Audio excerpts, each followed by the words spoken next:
Our chairman, Eric, has a few announcements.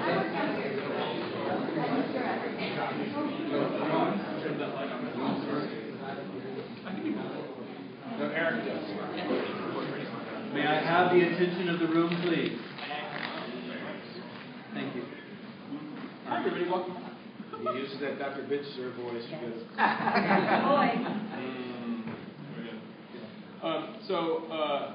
Let's quickly do some upcoming events. That is a very bright light you set up, Dave. Thank you very much. It looks good up here anyway. Great, Eric.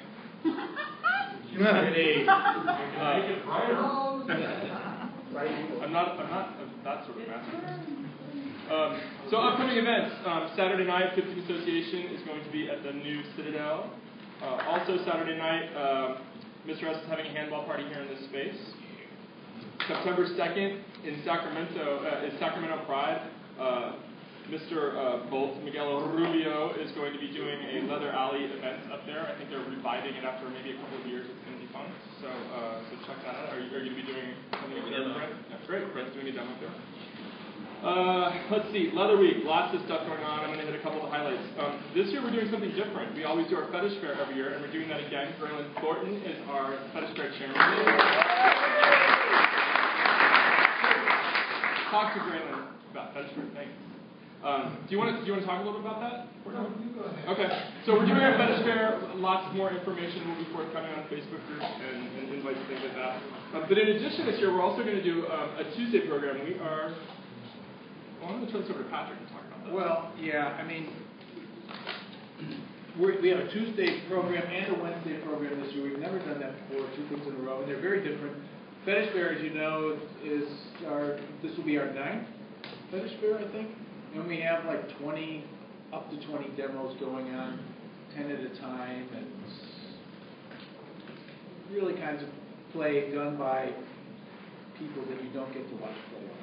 It's a sort of big community event every year, and we really look forward to it this year. And it is sponsored, it is being made possible by our friend, Mr. San Francisco Leather, Jesse Pence. We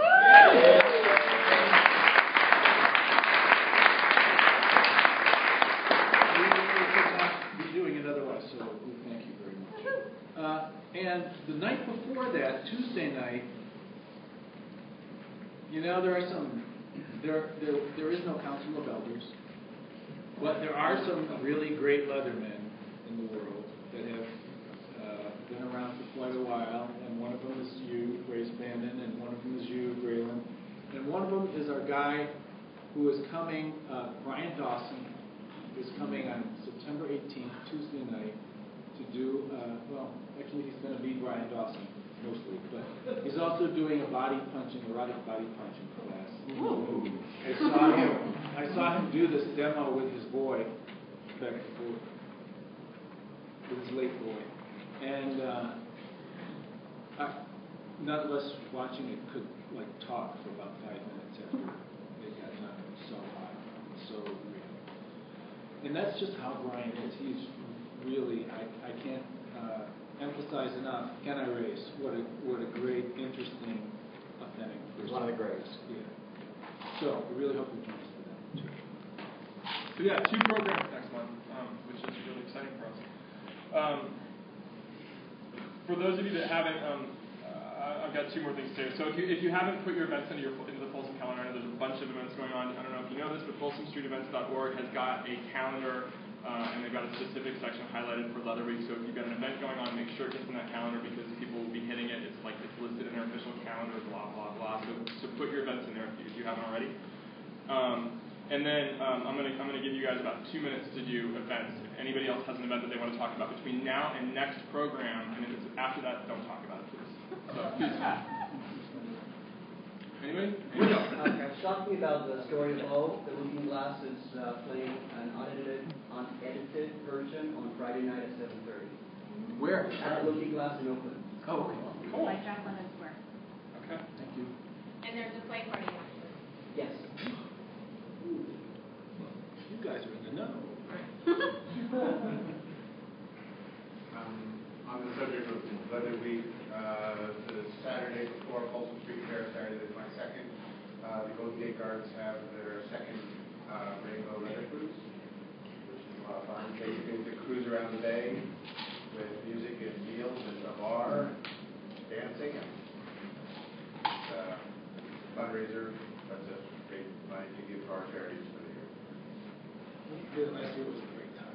Just right after that, we'll have a Black Saturday at Powerhouse, which is the monthly fundraising party for Mr. San Francisco Leather. And we'll be doing demos, and there'll be all sorts of title holders in town from IML. Great. All right. September 11th, the Powerhouse is going to be doing a fundraiser for Leather Walk, which is going to be the following Sunday. From 8 to 10, I'm hosting and meeting the heck out of people.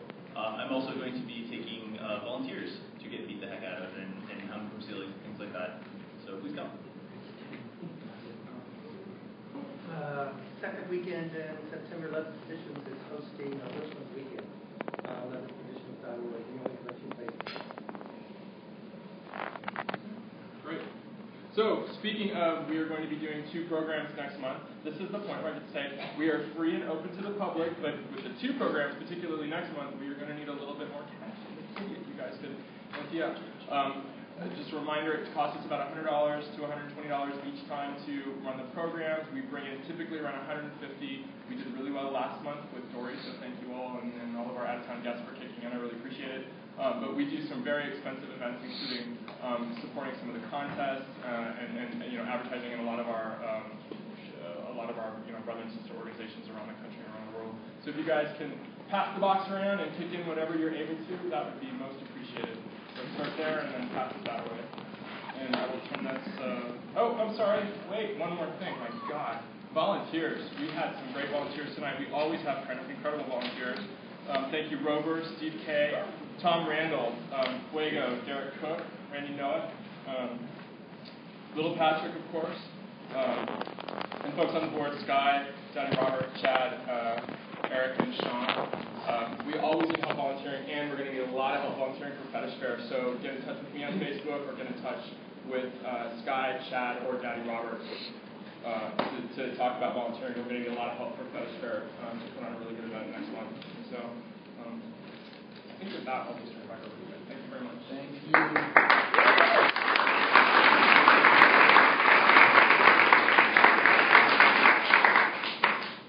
One thing I want to make sure you know while we're collecting is that everything we collect goes to you. Nobody gets paid, including our presenters or our venue. This is all people giving for the community. So I just want you to know that it's the peanuts, not the peanuts. No. The peanuts, some of those have to be paid for.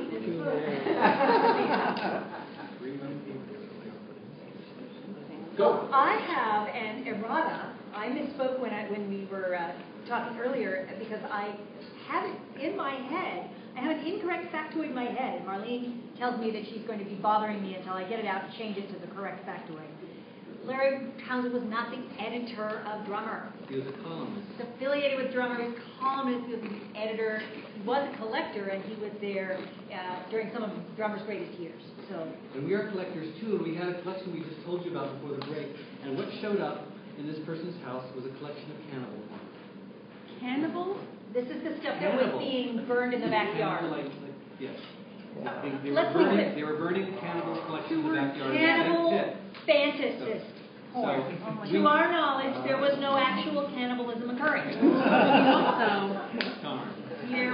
wouldn't want to eat anything like human tissue. I mean, like blood or anything. We have. You're shit stirring now, aren't you? So this collection shows up. This collection shows 32 boxes shows up, and we're like, oh my God, this stuff's so intense. And we go through everything. There's 6 of us one night, the whole stuff spread out, 1 page at a time, reading every note. This person had a group of 5 or 6 people in a circle around the nation. We had to make sure there were no mementos, looking for a nail clipping or a piece of hair or anything like that. The person had models. And all the models' files were kept in folded cereal boxes, because they're food. It was one bad joke after another. The person had a wonderfully rich life. It was complete fantasy all the way through, and they wrote their own books. And we got to keep this entire collection of this person's private life because this lovely guy called up and said, I hear you collect this stuff and we're burning it right now. In the Whatever end. kind of smutty kind of stuff you have, if it's like, I only get off on the right heel of Larry Townsend's boot, and this is what I draw and collect and rub myself on, I want that collection. I want that. So the center runs on about $100,000 a year. We picked up the Larry Townsend collection about 5 or 6 months ago on a phone call. Somebody said, we have Larry Townsend's collection in my basement, would you like it? And I just said yes, we showed up and got it. These folders, we can pass I'm going to these. start passing this around. Please be careful with the folders. The 3-ring binder, don't bind the paper. You can go ahead and look at these images. If anybody hears a click, an image disappears, look into this, we can all have fun with that person. These are all images out of Drummer Magazine and private collections. They're by Sean and Mac. They're all hand-drawn originals. We have thousands of them now. I'm pretty sure I can say thousands and be comfortable with that. When you see these, some of you will recognize that they're not in acid-free presentation. They are That's small how they were format. collected. They are small format, and we also have large format. Did we bring any of the large format stuff this evening? And we will have them curated as soon as we're able to. So some of the large format stuff is like 32 by 48 big pieces of That's the stuff you had in the show, right? Right. Show. Some of you may have seen our show a few months ago. And none of it is currently in preservation need. We need a big sugar daddy. We need an individual. Yeah, I know. Or we mommy all or need a person. sugar daddy. But we need about $25,000 worth of acid-free boxes to protect this history of ours. Why do we exist? Because we have a history. Whether it's the least tiniest collection of somebody's favorite drawings of boot heels, or it's the biggest collection of Larry Townsend or Patrick Wilson stuff, or Nina Hartley's fan letters, which are currently being researched. That kind of stuff, it's all history for us. Usually the agreement happens, or Mom comes in, or Auntie Stephen comes in, and it gets tossed or burned. We're the people who collect them. We have agreements with almost all of the estate sales companies in San Francisco when they come across a sex collection. Yeah. They don't care Yeah. if it's 5 vibrators in the box. They Yeah. call us, and we'll either purchase it or they donate it. The collection is currently housed in a room that doesn't even have a dehumidifier or a wall thermometer. We need $15 for that. I got one already. You got one? Thank you. We have support levels for people who want to adopt an item. For example, if you want to adopt Larry Townsend's right boot, or Larry Townsend's left boot, or both boots at the same time, you can become the adoptive parent. And yes, we accept more than one parent. Parents in 3s and 5s are fine. We need a museum archival storage box for them. When the universities, who are the only other people who collect these things, collect them, they usually don't pay for them. They collect them and they throw out everything they don't need. So if there were 5 copies of a rare document, they would throw 4 out and keep 1. And then they sell access to it. We're publicly accessible. $100,000 a year to stay open. It's all volunteer. It's all done with a group. Right now, about 7 people are at the core of it, and another 30 or 40 come and help out with this stuff. Larry Townsend stuff is currently in bad boxes. It needs somebody to go through it paper by paper and put the paper into archival materials. Again, we need about 25,000 for archival boxes. Patrick Lucia's stuff is the same. We got all the past stuff down there. Really? It needs to be oh yeah, we have. With all due respect toward any other archive in the nation, we probably have the largest, most diverse collection on essay and sexuality in the nation. Well, Patrick Olivia's not gone. I mean, Actually, Patrick donated past, basically, what happened.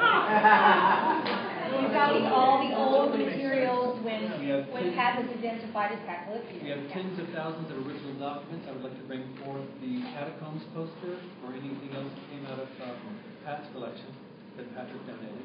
I want to mention also, while I'm carrying this over for Robert, that you all know that we're passing the book around. Don't try to peel up those leaves to look closer underneath We can the pass this around the room if you want to handle it. Go be gentle with it again. oh, it's beautiful. Isn't that gorgeous? This was a poster that wasn't distributed. It was getting too close. The collection itself came from Pat's collection, came not with these. These came from from Cynthia Slater's partner, Chris, who sold them to me over at Victoria's house one evening when they were raising money for something. And these are not Cynthia's personal black cups.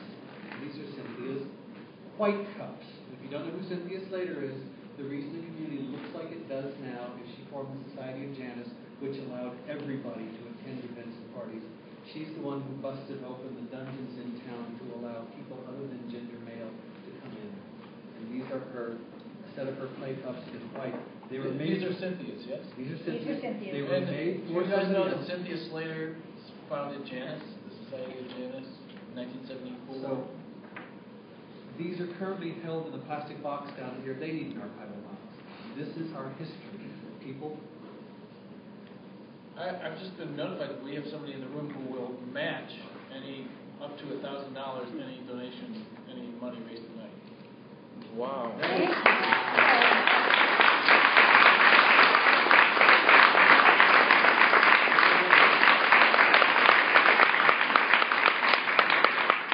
Boys, you might have home soon. Oh, yay. I'm going to encapsulate the linear feet and estimate the boxes that are used. Thank you, Oh, whoever made fabulous. that matching offer. Check more stuff off, Robert. I'm a Yeah, we're disabled. gonna- So hang on a second. I'm a disabled vet, and I have $10. I live on $800 a month as a disabled vet, and I have $10. Well, you're up. So we now have 30. Should I send something around? Would that be a good idea? I don't want to. Send around a boot. Not appropriate. Do that. I have. Oh, your hat. Oh. But no one commented. Right. That hat's been coming. Actually, yeah, you can come in this hat. If y'all come in this hat, I will have to wash the money, but I've done that before. Oh. I used to work as a lefty lady. I've seen money with food. Don't even- It's green. Now, we're trying to match $1,000, folks, so we take checks and we can take credit cards here. This I'm going to pass around. This is Joe, 1973, and I don't know if it's Joe Gage. If anybody in the room does know Joe Gage and looks at this, you can identify it. It will help place it in time. Mick, do you know?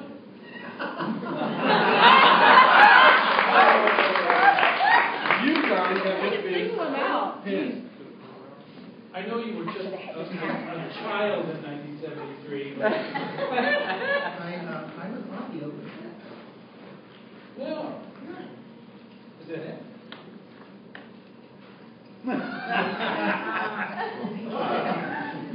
Always someone helpful. Thank goodness. So we have $1,000 matching bid on the floor, and I'm nervous. I want that money. Hold on, Robert. There's a possible Joe Gage identifier thing going on over here. Some Somebody of you might not entertainment now. Yeah, some of you might not know who Joe Gage is. Joe Gage was a filmmaker in the 1970s who did a trio of really, really important, somewhat leather-inflected, gay-man movies. Kansas City Wrecking Company, El Paso Wrecking Company, L.A. Kansas City Trucking Company, and L.A. Tuladon. Am I right? Did I get that right? Anyway. I might not even have got it right down. They're awesome. If you haven't seen them, you must see them. This piece right here hung in the catacombs. Yes, we do have 3 of the pews from the catacombs. Yes, they have had every body fluid you could possibly name on them. They're very durable. We've got Young innocents come into the Center for Sex and Culture and they go, "Oh, church pews." And we go, "Yes, they were from a dungeon." And they get so confused. Titillated. What's this? this is a leader bar. The what? A draw bar, depending on if anybody who grew up on farms knows these things. They call them the yokes, but they're not really yokes. It's a draw. And there were 2 of these. Sometimes I keep remembering there were 3, but Gail keeps saying 2. But I was really, again, I was a party boy, so a lot of it was like I didn't care much time when we were up there. So this is one of the 2. We also have, and tonight how does it work? You're handcuffing somebody in it like this? Yeah, I think so. They were hired. And then hoisted up. And there was a little bitty table about this tall that we have in the collection that people would stand on and we would hoist them. You remember you? And hoist them up on their toes, and the table was right there, just almost within reach. Just get on. And what are these uniforms you brought? These. Sexy. Are really interesting. Where's the These black are- box? The black box? The black box. Oh, right, is that it? Right there? Not that black box. This black box. Now, I am not, it is inappropriate for me to mention names, But I will mention something. Whoa. I'm going to show this to Ray. Wow. What? I love that audience response. Is that an armband? Like a leather armband? Leather Nazi Oh armband. my God. Robert, you know what year this is? It's early 80s, isn't it? Another leather Nazi armband. Oh. Oh my God! Like nobody has ever played the Nazi. Yeah, but Like every skateboarder in the world used to have one of these. Oh, well. It looks too real. That's because it is, honey. Okay. This is SS Patch. And there should be. So guys brought this stuff home from the war, somebody, you think? Some of this brought home. I'm from going to Europe. walk this around so This people is a can... fake. This is a fake Nazi Not lighter. easy then. A propane lighter from the 1970s. It's supposed to be an excellent. When we were, would you hold up the Taylor of London ad, or the Taylor of San Francisco ad? Many of these things. I saw it. In the 70s, when I was coming out, Nazi leather, cowboy leather, biker leather, it was all colors of leather and all kinds of styles. We didn't coalesce into the black leather clone until the mid-late 70s, at which point most, it's like all the fun things went away. And we became more homogenous. So seeing somebody walk into a I've bar... got a picture of you and friends. Seeing somebody walk into a bar after getting off their 1944 green bike and getting in full army drag and coming into the bar was just a normal thing we did. We didn't have special shows for it. People just got into their drag and they showed up and they were fun. Now there's entire shows based around it. But this is an example of, this is the structure of, we see right here the biker and right here we see the cowboy. So when I came out into leather, I came out in brown leather. I didn't come out in black leather. Wow. And so seeing somebody in a Nazi uniform would not be that surprising. It would certainly be shocking to some. And as such, we are adopting this power, this amazing power of the symbolism and turning it into clear energy. Because it was a marvelous thing to do. This thing over here, this lovely piece right here, participated in some just absolute scandal in the Dyke community back in the 70s. I'm not even going to tell that story tonight in public. I will tell it more privately. This has been modified with a silver lining over here, and the rest of it is mostly authentic. But because it's very powerful and very famous in the Dyke community, and because we know the people who wore this thing, and it's also rotting as I speak. Oh. This is $1,000 just to preserve this history. Oh my God. To pH neutral and put it into tissue. It comes with, well, it comes with. Over here. Robert. Yes. So a matching shirt with the signs on it, a Nazi tie pin of all things, an SS tie pin like they actually existed. So some of this is very whimsical and made up because in the 1960s and 1970s, that's what we did. We made our outfits or we put them together to did stuff. We couldn't go down to Mystery Rest. We went to a Taste of Leather, which used to be in Phoebe's, for God's sake, on like 11th and Folsom. And so some of the stuff we have here is powerful just in symbolism. You notice I did this and everybody went, oh, Nazi. Actually, it's gray and black leather, and the Nazis didn't do a whole lot in like gray and black leather. But it does have it. Ooh, what about this? This pen. Some of these pens are authentic, some of them are not. Okay.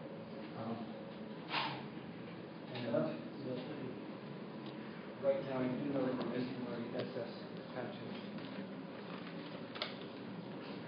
Ah!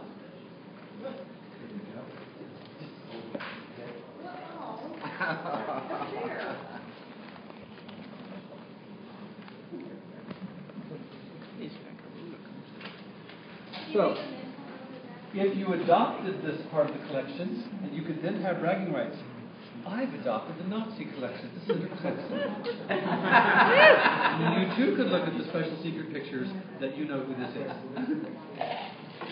And this is the Leatherman's Handbook T-shirt? We have the galleys for 5 or 6 of Larry Townsend's books. The copyrights for all of Larry's books went to Brown University, I believe. Yeah, I think so. I think it's Brown University got all the rights to copyright. But we have 5 of the original galleys. We do not have the galley for Leatherman 1. We've got the galley for Leatherman 2. And all of his private writings and all of his stuff will work with help. The thing about Larry Townsend that I dearly love was that he is completely organized. All of his stuff is in files. All of his stuff is alphabetical in the files. All of his stuff is alphabetical by date. It's marvelous to open up an archive and go, oh, he did all the work for us. Thank you. This collection is a massive piece of our history and needs to be taken care of. So thank you for your help tonight. These, again, $5 buys you the chance to spit polish these little lovelies. And having been in the Army, we know how to do that. If you have been in any of the leather things up until the mid-90s at the river, we have a complete collection of photographs of thousands of photographs, tens of thousands of photographs of leather events around the Bay Area between 1978 and about 1998. Is there a way we can show people this stuff? Some of it, yeah. You want to, Robert, can you pass any of this stuff around? These are glossies and... You're worried about your fingerprints? No, fingerprints are glossies.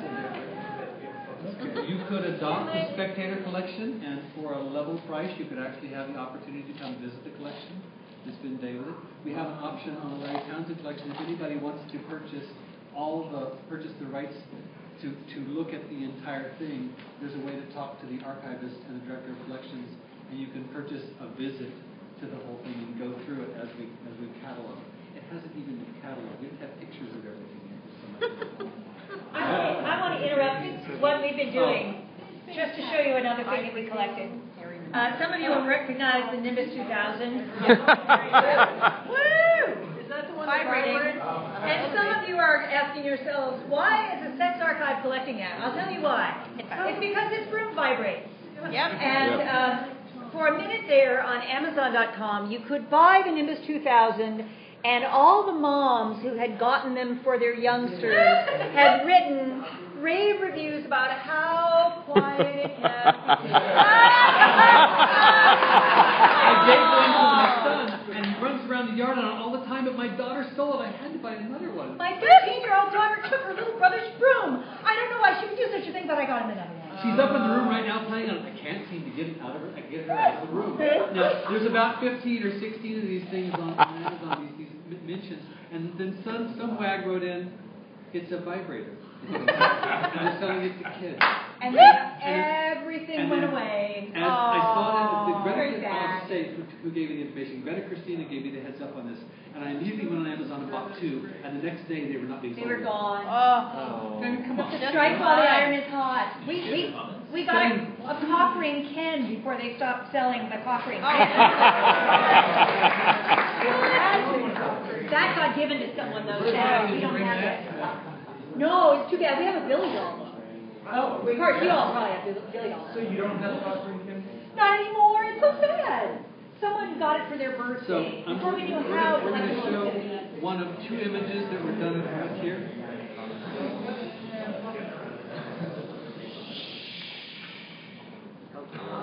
Wow. There were 2 of these done by Gatewood. My best estimate on this is it's worth somewhere between $5,000 and $7,000 as it is. It needs to be flattened and preserved. We don't have the method to do that. Marlene, could you move out to this side of the room to see it? Gatewood donated this to us. He is one of the most generous people I've ever met in my life. He has always supported us. And like I said, 2 of them done on sheets like this. We have one, the other one's called private hand. And this is the first time we have brought it out in 10 years and shown it to anybody. That's how much we think of you, Rob. Is that you get to see this thing, and now after this, it'll be folded back up, and it will go back into its envelope until somebody comes along with the money to have it flattened and mounted and preserved properly. So, goodbye, Fakir. Do you fold it up like the flag? And you I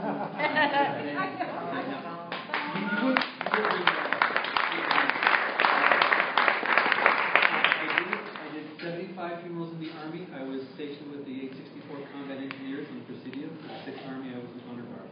You want to spit polish a boot? I know how. Do I care to anymore? Oh, fuck no. So, yeah, I know all that protocol for how to do that. Find other people to do it for you now, I suppose. No, I don't polish boots anymore. I would like to show off.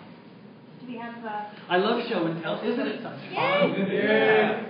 Can somebody count the money so we know how much you got? Yes, we will. I'm sure Tess will be happy to come. Whoa, what? I got some.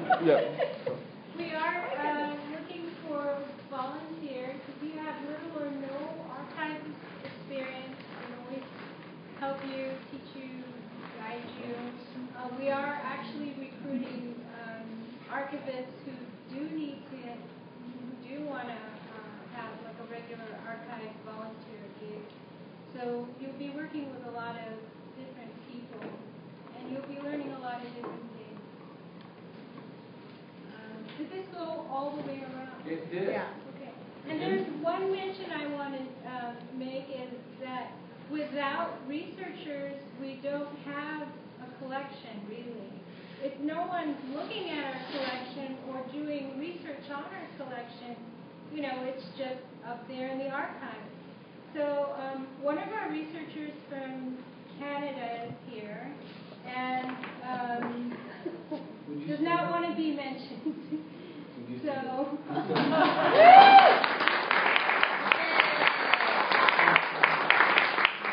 Researcher from Canada, whose work are you researching? I'm researching, I'm doing my PhD on pornography and some specifically looking at Nina Hartley's fan mail. Sweet, dude. And Nina Hartley's fan mail? Yeah, Nina Hartley donated before, they've been talking about like the old days before there was that internet and email stuff. So we're actually crazy, sitting down with a pen and paper and writing fan mail to Nina Hartley. So Nina, if you wanted to research porn, you'd be looking at Nina Hartley in porn, but you want to research the responses of the people who want it? Yeah, so more specifically, I'm looking at basically what do people learn through porn and how does that change their sexual subjectivity. Oh, cool. I saw you doing fill in the blank in porn, and now I'm thinking of doing it with my boyfriend and girlfriend. Thank you. Thank you very much. Yeah. Good luck. Young's improved dilators. In starting a course of treatment, always begin with the smallest dilator. Earplug? Yeah. When this can be inserted without undue sphincter resistance. I can't read the rest of it. I'm sorry. Sideways, for God's sake? Wow. So think about 1928. Are you serious? What is the therapy for? This therapy is for, well, because It it feels good, Doc. Probably hemorrhoids. No, but I mean, what are they selling it for? What do they think? Hemorrhoids. Yeah, hemorrhoids. Hemorrhoids and Or his grandpa used to call them piles. So that old wives' tale about that getting fucked makes your hemorrhoid goes away. Has some. And I can get a pile in my ass, but I need to have some room for it. You don't know what piles are, docs, big wooden things that sit like Oh. So Carol's counting money. I'm counting money. Oh, okay. I also brought out an antique vibrator from the 1950s. Just to remind people that vibration didn't start with the Harry Potter broom. It looks like a cocktail shaker. It does look a little bit like a cocktail shaker, and actually one of the interesting things about vibration in the 20th century is that it Oh my God. So the concept of consent was most popularized after the Barnard Conference of 1984. 3, I think. Okay, 93. When feminist studies split into women who like sex and were going to have sex, and women who were like, oh, fuck no, we're not going to have sex. Well, that's not exactly how it was, but it's close. The SM group that was shut down by Andrew Morgan consisted of Dorothy Allison, Gail Rubin, Olympia, and a few others. I'm sorry, my apologies for not remembering the names. But they formed out of a group called Cardia here in San Francisco, the group Samoa, which is the main structure. Samoa wrote a book called Coming to Power. And it is in the feminist terms of the day, an ufferal moment. It is a symbol. It is the start of the concept of basic consent in the women's community. It's still being fought out. It wasn't seminal, it was ovular. And Samuel was the name of the castle where O was kept in the story of O, right? Well, yes. Yes. It's the women's castle. It's the women's The castle. women's castle. And we didn't bring it, but we actually have the original typewritten hand-notated manuscripts of Coming to Power in the archive as well. Oh, wow. So, why do we exist? We exist because we are keeping your history. We exist because we're developing your history as we speak. The idea that this education goes on a regular basis around the nation, that we can put it online and give people this information, allows people to go, wow, I didn't do this all by myself. I have family. I have two guys walking down the street in Folsom who are saying, oh, let me take the tomatoes and put it in the plate. It's like, you got family, folks. You got a whole culture. You've got writings and backgrounds and studies and research. So when we have independent researchers come from universities to us, we are allowed to put this stuff out. Our final goal, because we are information anarchists, is to get all of this put online. Universities buy this stuff, they put it in a locked archive, and you pay to see it. We want this stuff out in public. We want it out in public so people can say, look, we do this, yeah, we're married, we got kids, and here's our names, here's what we do, see you Friday. So we don't have to hide. So we can be rowdy and fun and do what we do out in public. And it's one of the reasons we're doing this. Or not married, or with no kids. Yeah. All good. Another rare item from the archives. It's so tempting to go through our stuff and just dig and bring all this wild, just amazing. And you do. There's lots of Well, this is just a little bit we could agree on that we might show some, but could you hold up the Folsom posters from '94? These are joyous. This guy walked in a couple weeks ago. Wow. This guy walked in with the '94 Folsom posters. Now, one of them's a bit loose on the board, but we got one on each side. Two boards like this and three other boards from the same era. If I say era, '94 is like, you're right, my car's that old. But this is the kind of stuff. Just came in off the street and said, hey, I have this stuff. You know, you guys take care of it now and watch it for a while. He also dropped off the large format Thomas Finland book in its box, which made us very happy. But this stuff is the kind of beauty that shows up in our location, is available for research and for people to come look at. And thank you, Vanna.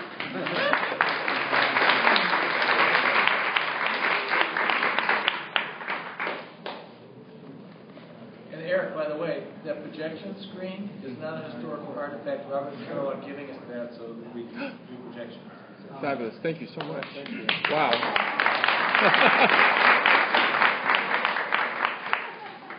Don't we love Art House? Oh, wow. From Chicago. Yes. This was in my private collection 2 weeks ago, and I looked at it the other day, and I thought, oh, I've got to leave this around the house. And let me tell you how it got into our private collection, because that's a little bit interesting, too.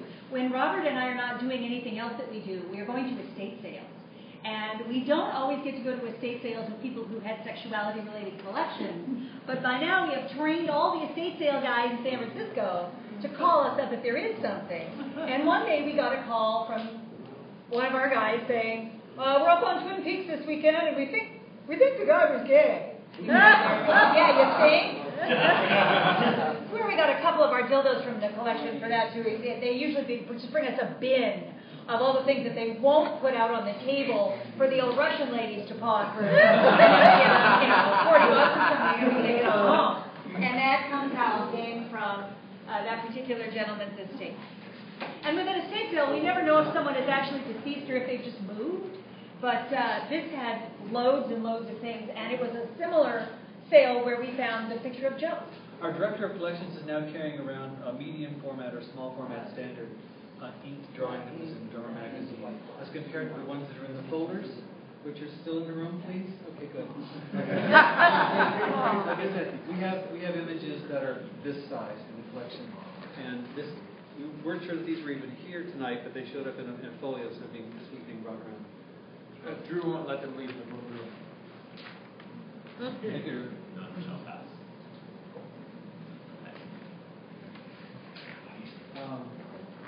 You've got the Phoebes, and underneath should be. You have a poster for Phoebes? Yeah, I got a poster for Phoebes. You want that one? Not the you hold this one. So Chris, what's good? You said a poster for Phoebes?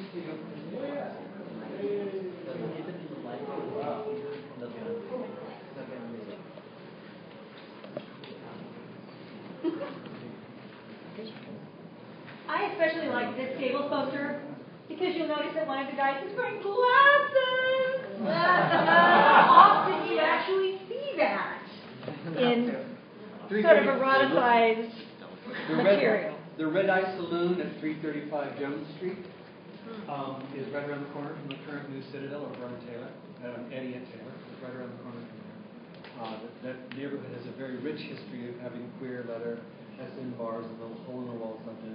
And homophile organizations even before that. So, and that's Stables. Pages? So, and here's one of the Stables, which is this is a clipping art of another image in our collection that somebody did put together, and they took the cowboy hat. Yeah, I know it looks like the same guy, isn't it? They took the cowboy hat and clipped it down to a beret, and then did the photocopy work on it to make the poster for the Stables. Oh, yeah. Okay. That's why they put the glasses on. Glasses and the beret. They're not doing this. I do have an access, we do have an access policy. So if we get an overwhelming amount of people, saying, oh, I want to see the archives, it's best to contact us first, and then we set up an appointment very much like you would do at San Francisco Museum of Art. So if you want to see their collection, you just email the archivist. And you can do the same here. You can email me, and I'll set up appointment times with you to, one-on-one give you the unique experience of visiting the archives.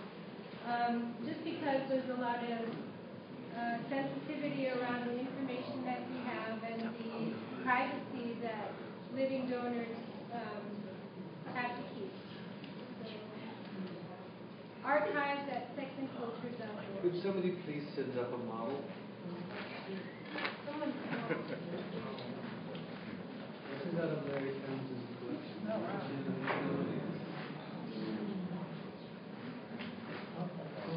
Harold will be help. Wow.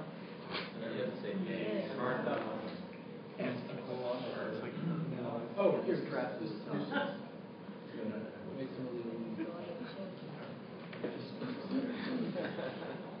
We are not going to put this on him per se, but this little harness is just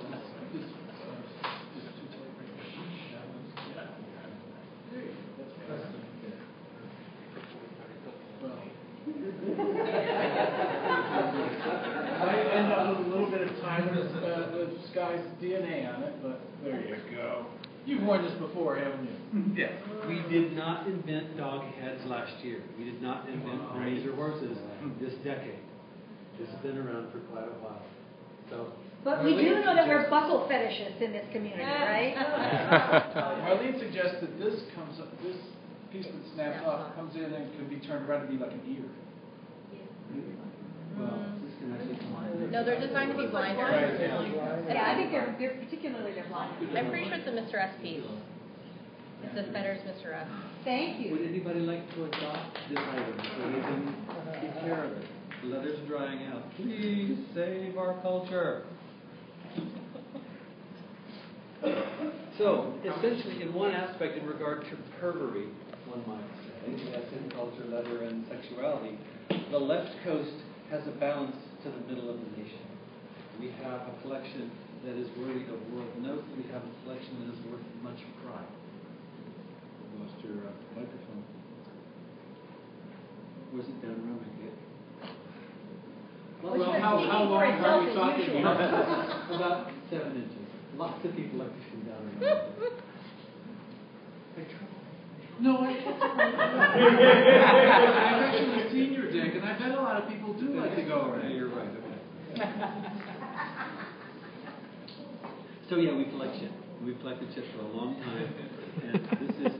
There's all kinds of fascinating, fun little bits of things at the center and corners and stacked up and stuff. We're comprised of about 3,000 square foot of space. We have a 1,500 square foot room. We rent out at $40 an hour. It's got sound and lights and projector and all that kind of stuff people want to do with virtual parties. The floor is designed to be used heavily, so it can be.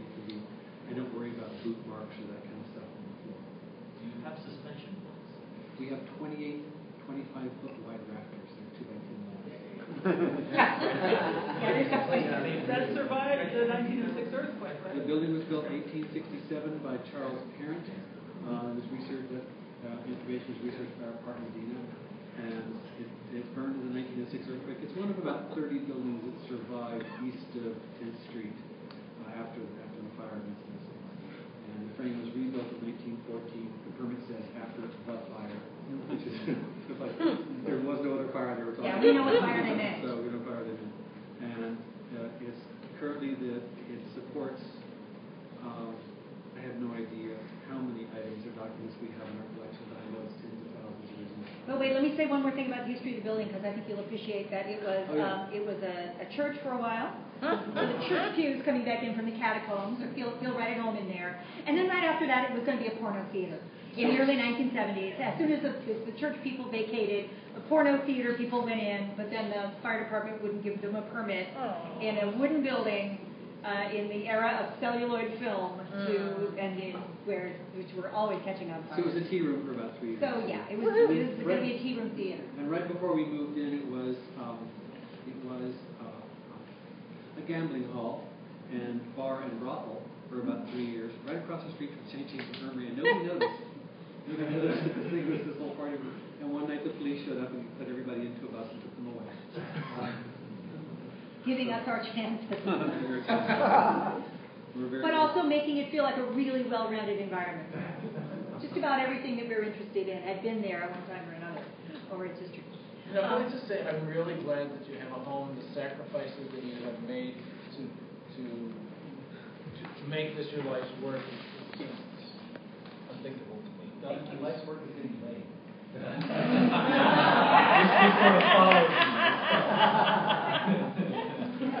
This is just something to write home to relatives about. So, how much do we contribute to your coffers? $274 right there, and thank you very much.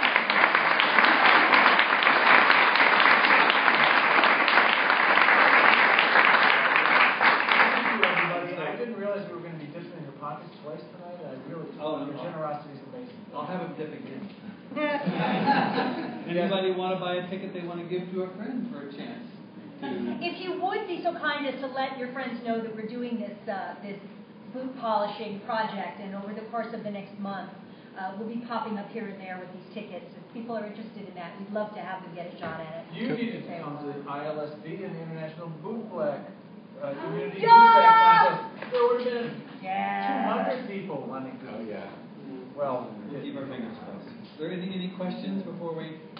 Yeah, I don't know if we mentioned anyone that you were confused about anything. Please let us clarify if so. Do you have, it made me think about it when you mentioned the catacombs, because my sling is from the catacombs at home. It was a catacomb sling. And my partners know if I'm hit by a bus tomorrow, it is supposed to be donated. I'll be candid, I haven't given specific instructions about a lot of my crap. Well, the amount of crystal that's in that sling is not going anywhere. You were probably in that sling. Yes. We both think that. But the point is, do you have some sort of standard document or informational packet that you give people that you say, all the people here, imagine all the stuff you have, you need to make provisions to do something with it, to give it to us so it lives on, because most of us probably wouldn't necessarily make plans unless you do it. So do you have such a document? You didn't get it? Okay. But can it be done so that it's it isn't now, but unless somebody dies? We should put this on our website, actually. That would be something really Because I think that would be a really valuable thing to make sure everyone knows exists. Because, like I said, it's always been word of mouth. If something happens to me, make sure this goes somewhere. Don't just throw it away. Right. But that's all I said. And with what you just said, I have now placed and finalized the locations of all the slings from the catacombs. Thank you. So one of them is in Salt Lake City. One of them is in Lafayette. Remember, Bobby knows that she has one. One of them is in a container out in Richmond, and I'll give you a bit of information about that. Yours is now there. That's 4, and the 5th one is in Carla's Josephine. Carlos, yeah. That's all. So you can thank Josephine because Joseph gave me that. So now we know where all 5 of the slings are from what you just said, because we now have the complete collection. So that is historically important for us to know where they are. I have access and I have right of ownership of the one that's in storage in Richmond, California. It belonged to Lady Cassandra. We have many things of Lady Cassandra's that have been sold through the years. We donated a large portion of Cassandra's materials to the Citadel as they open in a new location with the hope they find a place to use it. We'd rather see the SM toys being used and they picking up sweat and grease than just see them sit someplace in a dusty bin. But my right to that sling, I do hereby now cede to Marlene Hobart. Because they'll get more use out of it than I will. So you now have the right to contact Lady Cassandra and take that sling unto yourself. So I cede that off to you. So we now have changed the location of one of them that's going to end up with Marlene. So now we now know where all 5 slings are. Lord knows where all the Crisco is, but I do have. When we took the pews out. Don't do the slings. I took pictures of that floor. What was it, 1765 or something? 17th Street, the last place. The alley. And the floor still wasn't holding paint. And when the new owners bought it, they had to rip the floor out because they couldn't get anything to stick to it. And semen and oil and Crisco that had soaked into the wood, it just wouldn't hold anything.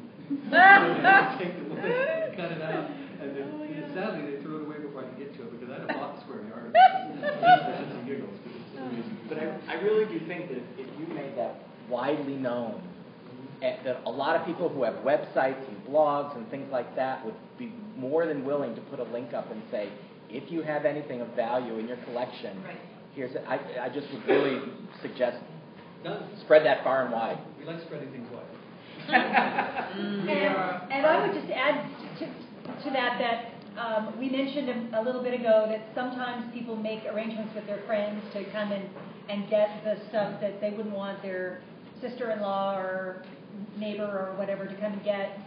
Just remember that that's another sort of succession plan that you could have too. Whether or not you've got a place where you want to donate things. We will be that friend. And we can be that friend. Yeah. So if you hear about somebody who has passed and who can't, who hasn't made any arrangements, and you think that they would want it to come to us, let us know. We are a few minutes over, but it looks like we've got a couple questions. Can you take a couple of questions for us? Absolutely. It's really easy. I just want to take a picture of the White House. Is that okay? Of course you can. Okay. Do you want to be wearing When we're done, maybe people can come up and look at this stuff. Maybe a little bit. You over against the wall back there after we're done. Oh, right now.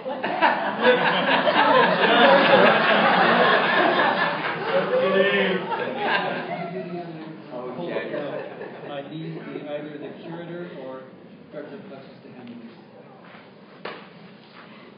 Yeah, this is archival.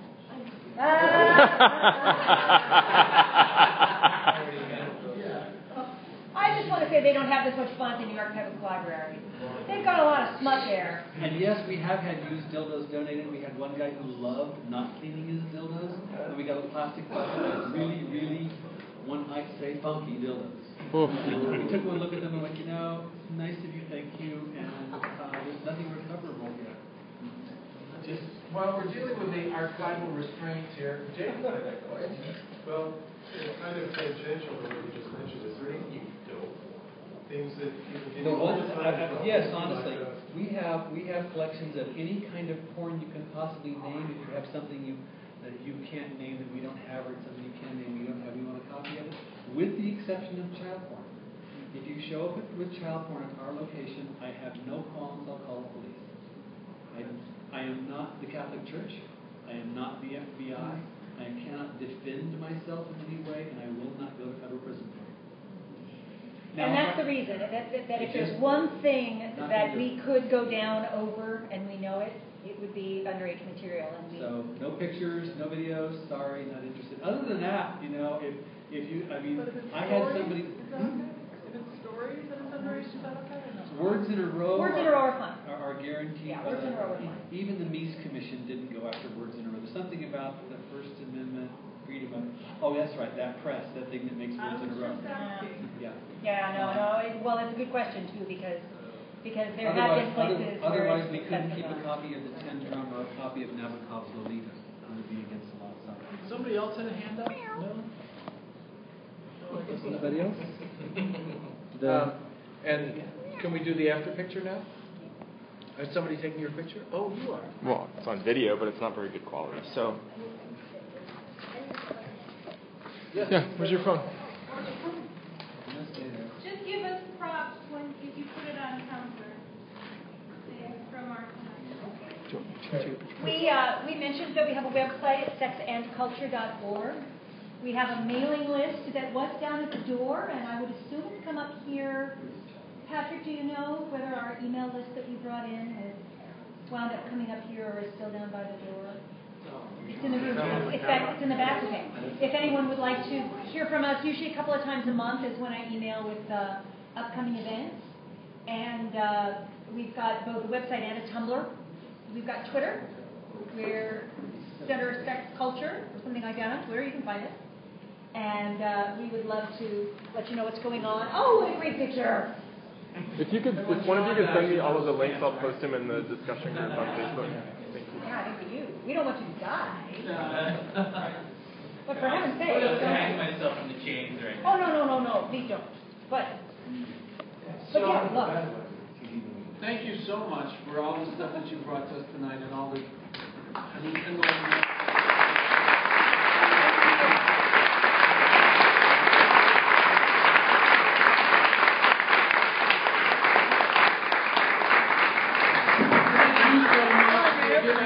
and knowing that it matters, we wouldn't be doing this. Thank you. Yeah. If you could help us by folding up your chairs when you go, then would be a big. Eric or somebody will show you where to put the back. And I want to say one more thing to Marlene Doran and ask for all of her support and to Patrick.